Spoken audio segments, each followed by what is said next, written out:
নমস্কার, কেমন আছেন সবাই? সুপর্ণা লাইফস্টাইলের আরও একটি ভিডিওতে স্বাগত জানাই। আজ রবিবার, যেহেতু সবাই ঘরে আছি, তাই ভাবলাম পিকনিক করব। আপনারা দেখে বুঝতেই পারছেন আজ কি পিকনিক হচ্ছে। ওয়েদারটাও দেখুন কি সুন্দর। তো চলুন আমরা ভাই বোন মিলে একসাথে কিভাবে মজা করলাম আর কি করলাম আপনাদেরকে দেখাই, এবং কিভাবে এগরোলটা বানাচ্ছি আমরা সেটা আপনারা দেখে নিন। আমার হাজব্যান্ড এখন ময়দাটা মাখছে, দেখুন কিভাবে মাখছে। আমরা এখানে ময়দাটা মাখছি নুন, তেল আর গরম জল দিয়ে। আপনারা চাইলে এইভাবে মেখে নিতে পারেন। ময়দা মাখা কমপ্লিট হয়ে গেছে, এবার বেলে ভেজে নিন। চলুন।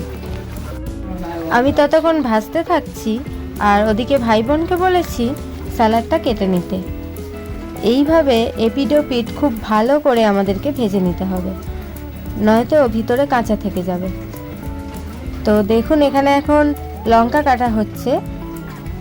এটা ভাই বোনকে কাটতে বলেছিলাম, কিন্তু আমার হাজবেন্ডই কাটছে, ওরা তো পারে না তাই। লঙ্কার পরে এখন পেঁয়াজ কাটা চলছে।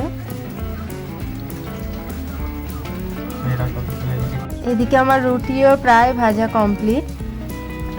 এবার শসা কাটছি। এখানে যে শসাগুলো দেখছেন, এইগুলো কিন্তু আমাদের গাছের শসা। কোনোদিন সম্ভব হলে আপনাদের গাছগুলো দেখাবো। আমাদের স্যালাড কাটা কমপ্লিট, এবার রোলগুলো বানিয়ে নিই। এখানে স্যালাডের মধ্যে রয়েছে শসা, পেঁয়াজ আর লেবু। চলুন তাহলে বানিয়ে নিলে। দেখুন আমাদের রোল একদম কমপ্লিট। আমরা যতটুকু ময়দা নিয়েছিলাম ততটা ময়দায় 8টা রোল হয়েছিল।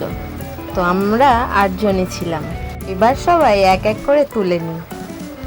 এবারে খেয়ে দেখা যাক কেমন হয়েছে। সত্যি এগরোলটা দারুণ খেতে হয়েছে। আপনারা এদের এক্সপ্রেশন দেখলেই বুঝতে পারবেন। এরা ততক্ষণ খেতে থাক। আপনাদের যদি ভিডিওটা ভালো লেগে থাকে তাহলে একটি like, comment, share and subscribe করে দেবেন। ধন্যবাদ।